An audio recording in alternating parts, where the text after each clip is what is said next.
नमस्कार मित्रों, मैं नरेंद्र भारद्वाज एस्ट्रो ज्ञान विज्ञान में आपका स्वागत करता हूं। जैसा कि हमारी आखिरी वीडियो में मैंने आपसे वादा किया था कि हम एक ऐसा वीडियो लाएंगे जो नई ज्योतिष सीखने वाले हैं उनके लिए लाभकारी होगा। ये मेरा वादा है कि आज का वीडियो भले ही नई सीखने वाले हों, अपितु जो सीख रहे हैं, जिन्हें थोड़ा बहुत ज्योतिष विद्या का ज्ञान है, उनके लिए भी काफ़ी लाभकारी होगा। तो आइए शुरू करते हैं अपना आज का वीडियो। ज्योतिष विद्या को जानने से पहले हमें विक्रम संवत का ज्ञान होना बहुत ज़रूरी है। विक्रम संवत एक ऐसा कैलेंडर है जो क्राइस्ट ईसा के जन्म से 57 वर्ष पहले बनाया गया था।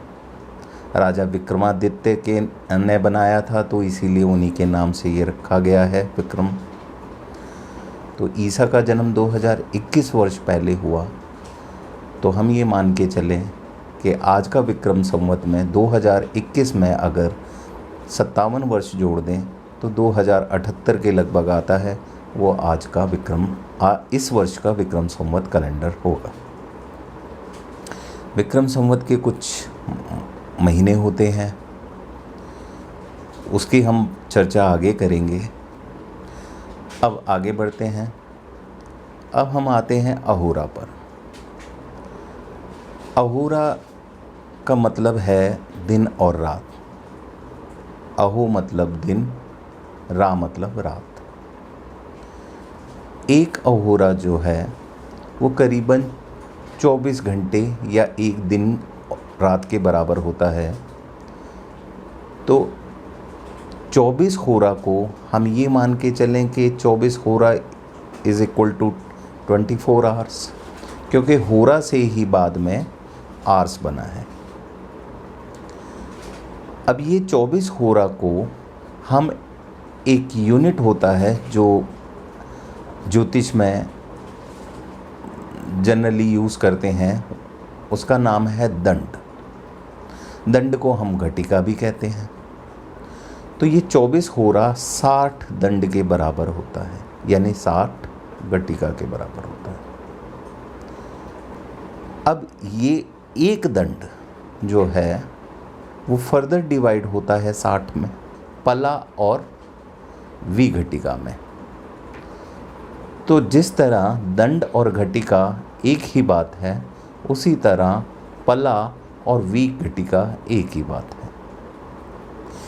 एक पला फर्दर 60 विपला के बराबर होता है। इस तरीके से हमें समझ में आएगा कि एक दंड करीबन 24 मिनट के बराबर होता है और एक पला और विघटिका 24 सेकंड के बराबर होता है। तो आगे चल के ये यूनिट्स जो हैं ये बहुत ही उपयोग में आएंगी। जब भी हम थोड़ा बहुत हाथ से कुंडली बनाएंगे, स्पेशली चंद्र कुंडली जब हम बनाएंगे, उसमें इसका काफ़ी उपयोग होगा। अब हम थोड़ा सा नक्षत्रों के बारे में चर्चा कर लेते हैं। नक्षत्र क्या है? नक्षत्र जानने से पहले हमें ज्योतिष के बारे में, ज्योतिष को डिफ़ाइन करना ज़रूरी है। एक्चुअली एस्ट्रोलॉजी या ज्योतिष होता है हमारे आउटर वर्ल्ड में, आउटर स्पेस में जितने भी विजिबल ऑब्जेक्ट्स हैं, चाहे वो ग्रह हैं या तारे हैं, उनकी स्टडी करना ज्योतिष या एस्ट्रोलॉजी है।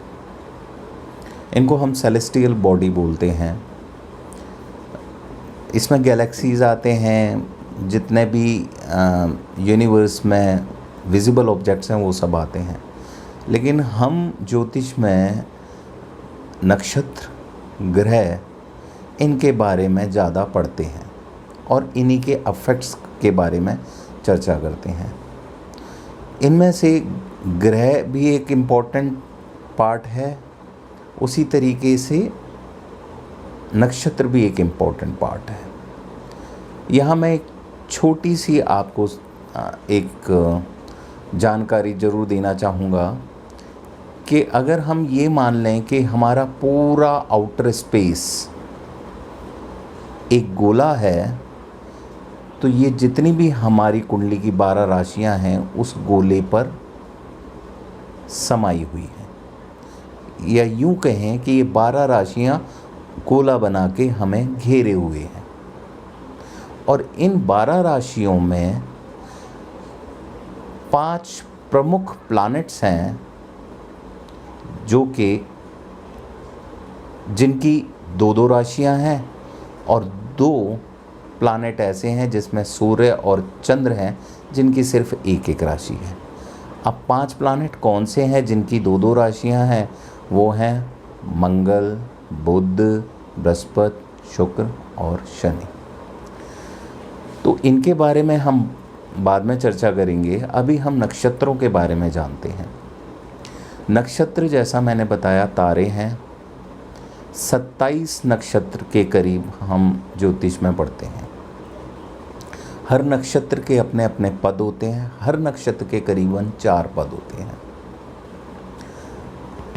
नक्षत्र स्टार्ट होते हैं केतु से, केतु के बाद शुक्र से, शुक्र के बाद सूर्य, सूर्य के बाद चंद्र, चंद्र के बाद मंगल, मंगल के बाद राहु, राहु के बाद बृहस्पति, गुरु, गुरु के बाद शनि और शनि के बाद बुध।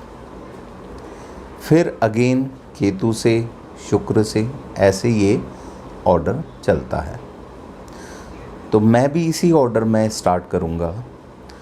तो सबसे पहले केतु का जो नक्षत्र आता है और जो राशि स्टार्ट होती है मेष से, वो नक्षत्र का नाम होता है अश्विन नक्षत्र। अश्विन केतु का है, उसके बाद भरणी जो कि शुक्र का है, उसके बाद सूर्य का कृतिका, चंद्र का रोहिणी। तो इस तरीके से हमारे अगले पहले 9 का स्लॉट ख़त्म हुआ, अगले 9 का स्लॉट स्टार्ट होता है। केतु के जितने भी नक्षत्र हैं और बुध के जितने भी नक्षत्र हैं, ये गंडमूल नक्षत्र हैं।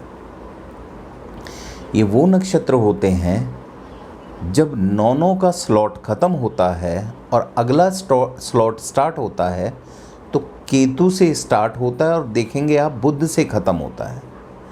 तो बुध का नक्षत्र और केतु का नक्षत्र हमेशा गंडमूल नक्षत्र कहे जाते हैं।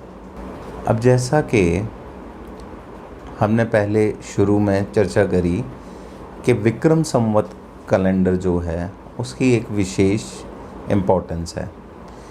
अब ये स्लाइड देखेंगे आप, इसमें आपको मालूम चलेगा कि एक तरफ नक्षत्रों के क्रम लिखे हुए हैं जिस क्रम में हमने अभी बात की, और उसके साथ नक्षत्र किस ग्रह से संबंधित हैं वो हैं। उसके बाद नक्षत्र है और वो नक्षत्र किस विशेष मंथ को रिप्रेजेंट कर रहा है विक्रम संवत के, ये दर्शाता है। आइए देखते हैं। तो हम इस स्लाइड में देखेंगे कि जो 14 नंबर का 14th नंबर का जो नक्षत्र है वो चित्रा नक्षत्र है। वो चैत्र मास को रिप्रेजेंट करता है। चैत्र मास हमारे विक्रम संवत का पहला मंथ होता है, नया साल जिसे हम कहते हैं हिंदू कैलेंडर का।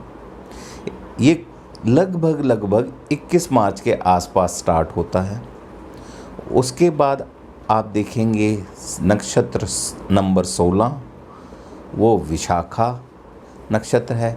विशाखा से वैशाख, और इसी सीक्वेंस में आप नीचे जाते जाएंगे तो आप देखेंगे पौष, माघ, फागुन, आखिरी के 3 मंथ जो हैं वो हैं।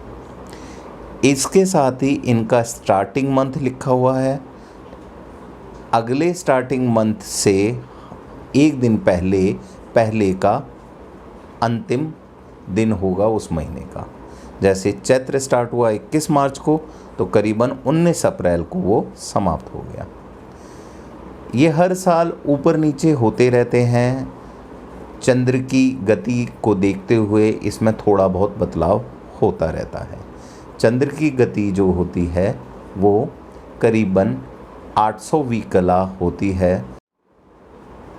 अब हम बात करते हैं राशियों के बारे में। एक बात का हमें ज़रूर ध्यान रखना है कि जो राशि है उसका एक विशेष नंबर है जो कभी नहीं चेंज होता।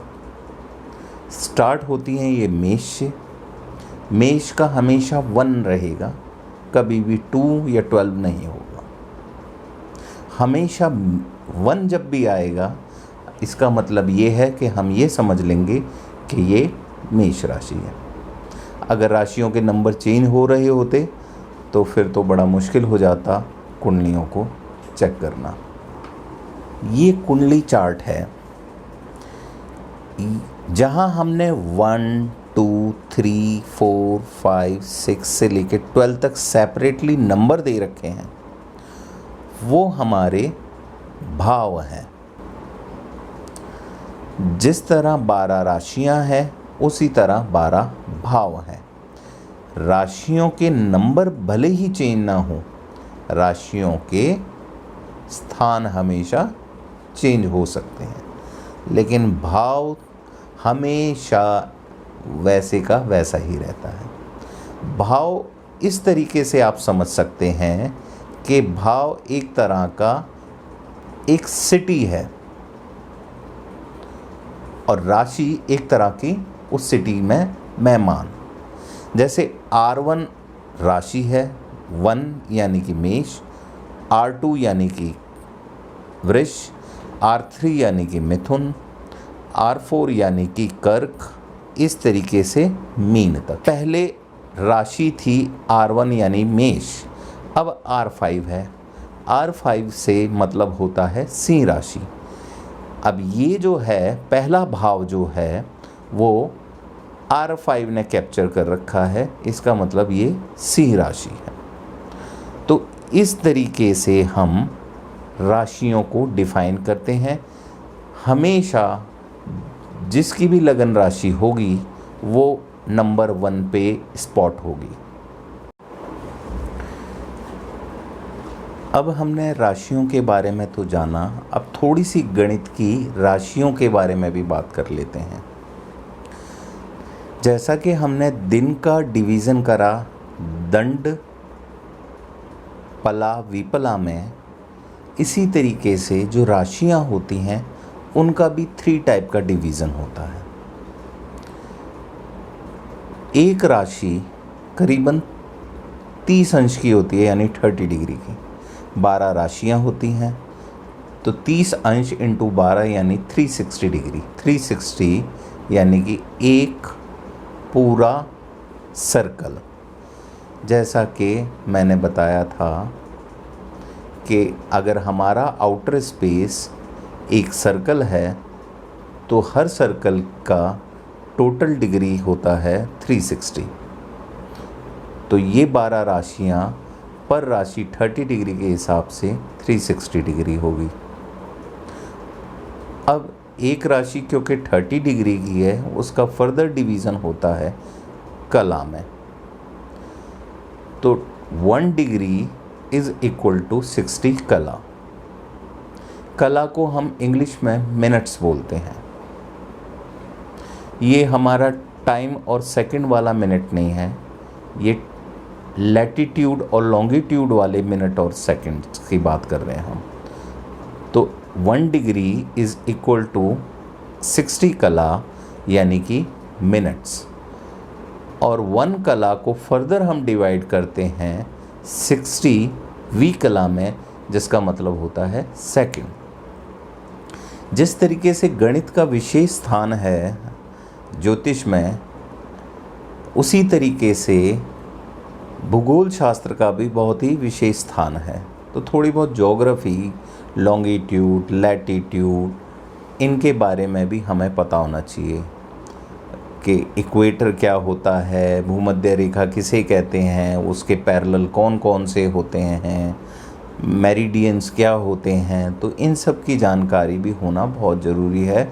अदरवाइज़ कॉन्सेप्ट को डिटेल में समझना और उसकी गहराई में जाना थोड़ा मुश्किल हो जाएगा।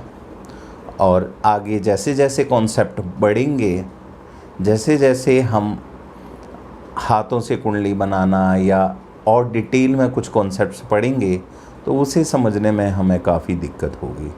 ऐसे ही जो अगला जो हमारा वीडियो होगा वो इससे आगे के कुछ कॉन्सेप्ट्स होंगे जो थोड़े एडवांस स्टेज के होंगे। मैं आशा करता हूँ कि आपको आज का वीडियो आपको पसंद आया होगा। अगर आपको पसंद आया तो प्लीज़ इसे सब्सक्राइब करें, लाइक करें। धन्यवाद।